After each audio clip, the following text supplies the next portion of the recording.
സമയം വേസ്റ്റ് ചെയ്യാതെ കൽക്കി 2898 പോയി കണ്ടിട്ട് ഇപ്പം വരുന്നതേ ഉള്ളൂ. നാഗ് അശ്വിനാണ് ഇതിന്റെ ഡയറക്ടർ. മൂവിയുടെ producer Vyjayanthi movies, C Ashwini Dutt.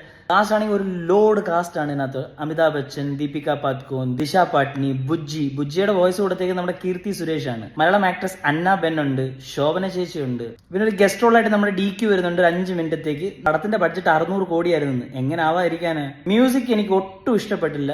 ചിലപ്പോൾ അത് ഹിന്ദിയിൽ കണ്ടുകൊണ്ടായിരിക്കാം, ബിക്കോസ് ബാക്ക്ഗ്രൗണ്ട് സ്കോർ ആണെങ്കിലും ഒരു പാട്ടും കാശിനും കണക്കിനും കൊള്ളാത്ത പാട്ടായിരുന്നു. ഈ പടത്തെക്കുറിച്ച് പറയുകയാണെങ്കിൽ ഫസ്റ്റ് ഹാഫ് വരെ ഫുള്ള് ലാഗ് അടിച്ചാണ് പോയത്. ഹോളിവുഡ് പടം Star Wars, Mad Max, Dune, ഈ പടങ്ങളെല്ലാം ഒരുമിച്ചൊക്കെ ഇരുന്ന് കണ്ടാൽ എങ്ങനെ ഇരിക്കും ആ ഒരു ഫീൽ നമുക്ക് കിട്ടി.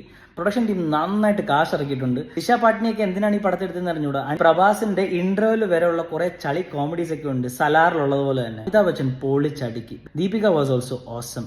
ശോഭന ചേച്ചിക്ക് നല്ലൊരു റോളായിരുന്നു ഇതിനകത്ത്. നല്ല രീതിയിൽ ചെയ്തിട്ടുണ്ട് ശോഭന ചേച്ചി.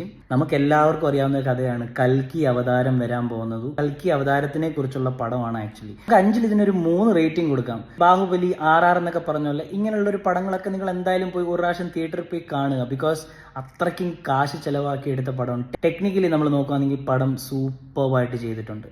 അപ്പോൾ അടുത്ത റിവ്യൂ ആയിട്ട് വരുന്നവരെ ടേക്ക് കെയർ, ബൈ.